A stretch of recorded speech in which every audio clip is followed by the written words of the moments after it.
Hello everyone, welcome back to my channel Study with Pankaj Sir.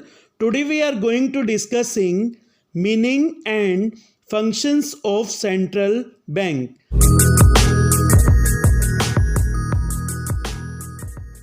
Central bank क्या होता है? एक apex bank होता है। अपेक्स बैंक का मतलब सबसे बड़ा बैंक, ऊंचा बैंक, जो पूरी बैंकिंग सिस्टम को इंडिया में कंट्रोल करता है। क्या आप जानते हैं सेंट्रल बैंक के गवर्नर कौन हैं?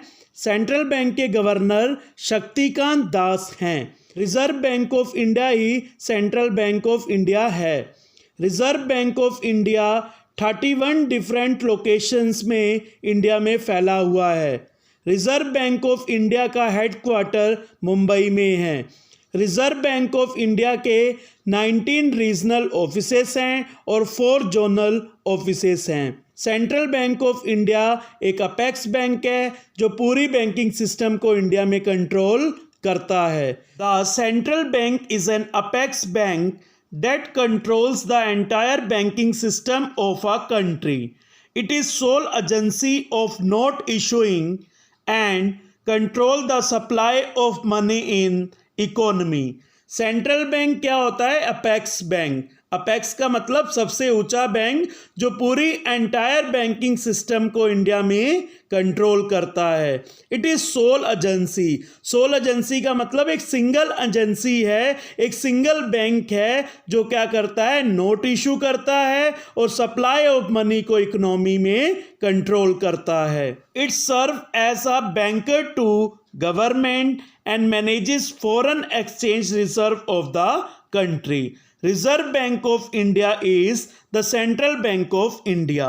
सेंट्रल बैंक क्या होता है? Banker to government. और सेंट्रल बैंक क्या है? गवर्नमेंट का भी बैंक है जो फॉरेन एक्सचेंज रिजर्व होता है उनको मेंटेन करता है, मैनेज करता है। रिजर्व बैंक ऑफ इंडिया ही सेंट्रल बैंक ऑफ इंडिया होता है। Now we are discussing functions of central bank. First function is bank of issuing notes. Central bank of our country has monopoly right of issuing notes. This is called currency authority function of central bank. The notes issued by a central bank are an unlimited legal tender. पहला function central bank का ये होता है कि central bank क्या करता है? Notes को इशू करता है। सेंट्रल बैंक के पास ही मोनोपोली राइट है कि वो नोट इशू करता है। इस फंक्शन को क्या कहा जाता है? Currency authority function of central bank. जो भी सेंट्रल बैंक नोट इशू करता है उसका एक अनलिमिटेड लीगल टेंडर होता है। इकोनॉमी की कंडीशन देखते हुए सेंट्रल बैंक इकोनॉमी में सप्लाई ऑफ मनी को कंट्रोल करता है। Next function banker to government. Central bank is a banker, agent and financial advisor to government. Central bank क्या है? गवर्नमेंट का बैंकर है, एजेंट है और फाइनेंशियल एडवाइजर है। As a banker to government it manages accounts of the government. अगर हम कहें कि किस तरीके से बैंकर टू गवर्नमेंट है, सेंट्रल बैंक जो है गवर्नमेंट के अकाउंट्स को मैनेज करता है। As agent to government it purchase and sale security on the behalf of government. Central bank क्या करता है? गवर्नमेंट के बिहाफ पे सिक्योरिटीज को परचेज और सेल करता है।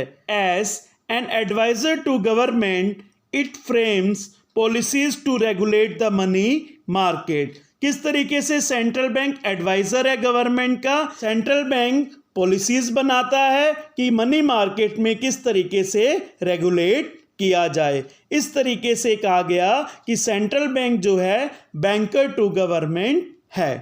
Next function bankers bank and supervisory role. Central bank क्या होता है? बैंकर्स बैंक कहा जाता है जो पूरी बैंकिंग सिस्टम को इंडिया में कंट्रोल करता है और central bank supervisory role play करता है। सुपरवाइजरी रोल का मतलब ये है कि central bank time to time commercial bank को एडवाइस देता रहता है कि इन्फ्लेशन टाइम और डिफ्लेशन टाइम में किस तरीके से सप्लाई ऑफ मनी को किया जाए। As bankers bank, it has almost the same relation with other banks in the country as the commercial bank has with its customers. As a bankers bank, central bank का सब bank से वैसा ही relation है जैसे commercial bank का relation customer से है. 3 observation must be noted in this context. First, the central bank accept deposit from commercial bank and offer them loan. Central bank क्या करता है, कमर्शियल बैंक से डिपॉजिट लेता है और कमर्शियल बैंक को लोन प्रोवाइड करता है. Second, the central bank provide clearing house facility to commercial bank. It check clearing facility provided at one centre to all the banks. Central bank जो है एक क्लियरिंग हाउस फैसिलिटी भी किसको provide करता है, commercial bank को. Central bank cheque करता है क्लियरिंग फैसिलिटी एक जगह से ही सारी बैंक्स का.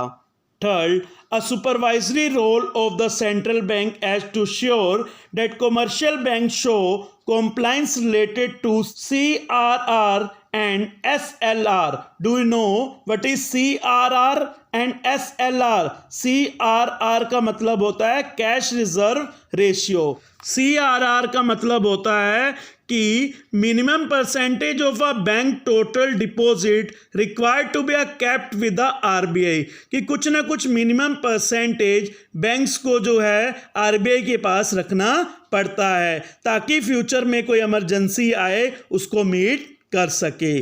स्टैट्यूटरी लिक्विडिटी रेशियो क्या होता है कि हर एक बैंक को जो है कुछ फिक्स परसेंटेज ऑफ असेट्स को एक लिक्विड फॉर्म में रखना पड़ता है. कुछ ना कुछ फिक्स अमाउंट जो है हर एक बैंक को अपने पास रखना पड़ता है ताकि फ्यूचर में जो है कहीं ना कहीं उसको यूज कर सके. तो ये होता है statutory liquidity ratio. Central bank ये देखता है कमर्शियल बैंक जो है जो भी rules and regulation CRR and SLR के अकॉर्डिंग है वो फॉलो कर रहा है या नहीं कर रहा है. Central bank changes CRR and SLR when required and it shows the commercial bank show compliance to these changes so that the desired target are achieved.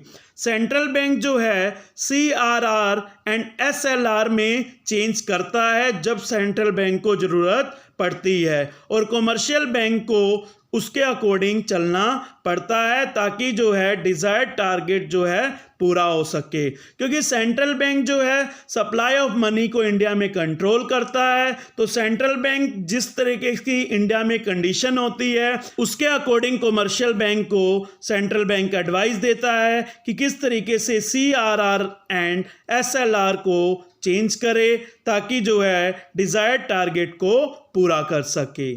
Next function is lender to last resort. It means that if a commercial bank failed to get financial accommodation from anywhere, it approaches the central bank as a last resort. Central bank क्या होता है, एक lander to last resort होता है. अगर मान लो commercial bank fail हो रहा है, उसको कहीं से भी कोई भी फाइनेंशियल सपोर्ट नहीं मिल रहा है तो कमर्शियल बैंक कहाँ जाएगा, सेंट्रल बैंक के पास. कमर्शियल बैंक जो है सेंट्रल बैंक से पैसा लेके जहाँ पर उसको नीड है वो वहाँ पर उस पैसे को यूज करेगा. Next is custodian of foreign exchange. Central bank is the custodian of nations for an exchange reserve. It also exercises and manages floating to ensure stability of exchange rate in the international money market. Central bank जो है care taker भी होता है foreign exchange का. Central bank की foreign में जब हम ट्रेड करते हैं तो जितनी भी करेंसी अवेलेबिलिटी होती है उसकी स्टेबिलिटी रहे, उसको कंट्रोल रखे. तो ये कौन कंट्रोल करता है, central bank. Floating refers to sale and purchase of foreign exchange with a view to achieving stability of exchange rate for domestic currency. Floating का मतलब ये होता है कि फॉरेन एक्सचेंज में जो सेल और परचेज होता है ताकि एक्सचेंज रेट की स्टेबिलिटी रहे डोमेस्टिक करेंसी में. तो ये चीज़ कौन कंट्रोल करता है, central bank. Next function is control of credit. The principal function of central bank is to control the supply of credit in economy. It implies increase or decrease in the supply of money by regulating credit creation by a central bank. जो main function, जो principal function central bank का क्या होता है कि supply of credit को economy में control किया जाए. सप्लाई ऑफ क्रेडिट का मतलब होता है इंक्रीज और decrease in the supply of money by regulating credit creation bye a central bank. The central bank need to control the supply of money to cope with situation of inflation and deflation. During inflation, the supply of money is reduced. During deflation, the supply of money increase. Central bank जो है supply of money को control inflation और deflation की situation को according करता है. Inflation के time पे सेंट्रल बैंक जो है अदर बैंक्स को ये कहता है कि सप्लाई ऑफ मनी को कम किया जाए ताकि इन्फ्लेशन कंट्रोल हो सके. डिफ्लेशन के टाइम पे सेंट्रल बैंक अदर्स बैंक्स को ये एडवाइस देता है कि सप्लाई ऑफ मनी को बढ़ाया जाए ताकि डिफ्लेशन सिचुएशन को कंट्रोल किया जाए. इस तरीके से सेंट्रल बैंक जो है क्रेडिट को इकोनॉमी में कंट्रोल करता है. So these are the functions of central bank. I hope आपको ये वीडियो अच्छी लगी होगी. Please like, share and subscribe my channel and press the bell icon. Thank you.